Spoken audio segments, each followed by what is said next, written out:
Scroll number 1. My will cannot be chained. Epictetus was born a slave, owned by a man who tortured him for entertainment, and his leg was broken by his master's hands.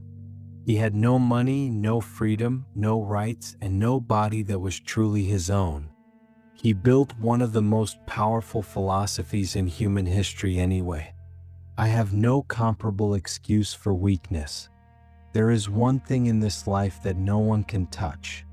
Not your boss, not the algorithm, not the bank, not the person who walked away, not the diagnosis, not the loss. There is one thing that is entirely, completely, and permanently yours, and it is the only thing that matters. It is your will. It is your choice. It is the way you decide to respond to everything that happens to you. Everything else is noise. Everything else is weather. The man who panics when the market drops has given the market his peace. I do not give my peace away that easily. My will cannot be chained.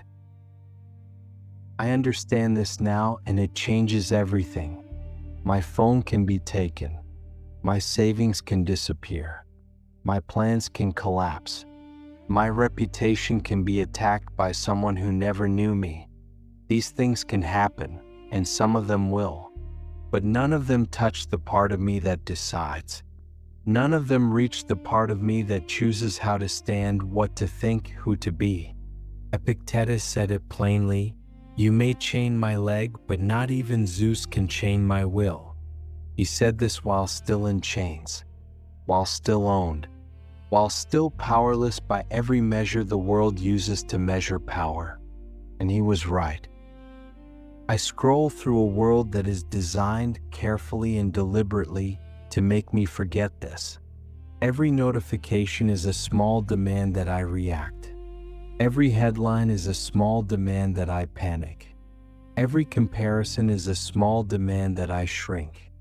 The world wants my attention, my emotion, my energy, and it wants all three before I have had a single moment to choose. My will cannot be chained. But I am not a reflex. I am not a nerve that fires when struck. I am a person who chooses.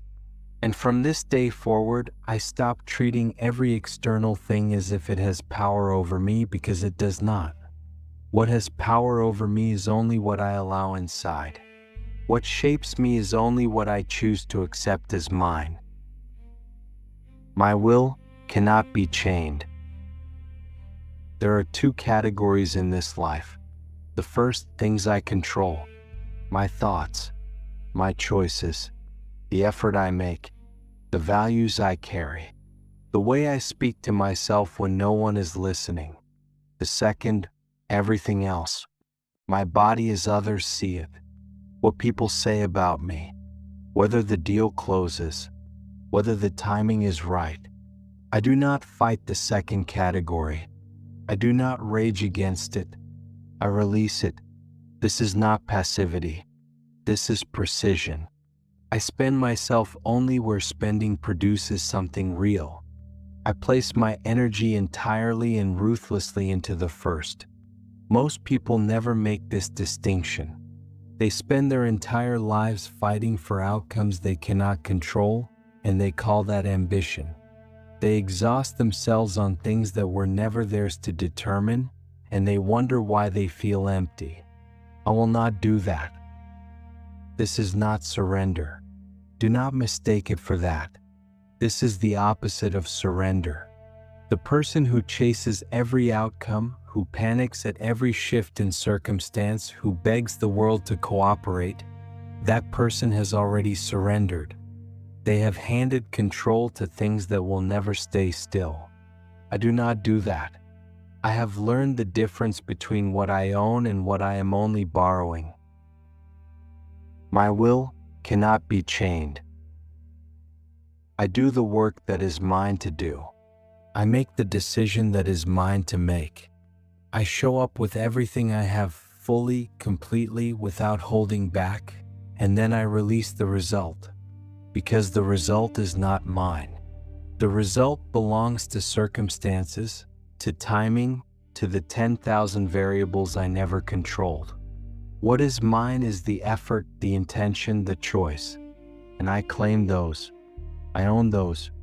I do not let anyone take those from me. When my post gets buried by the algorithm, I write the next one.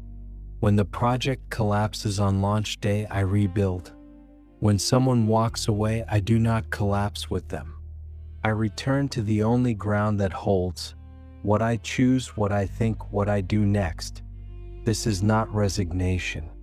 This is the most radical act of ownership a person can commit, deciding that their inner life is not for sale and not up for negotiation, no matter what the world offers or takes away.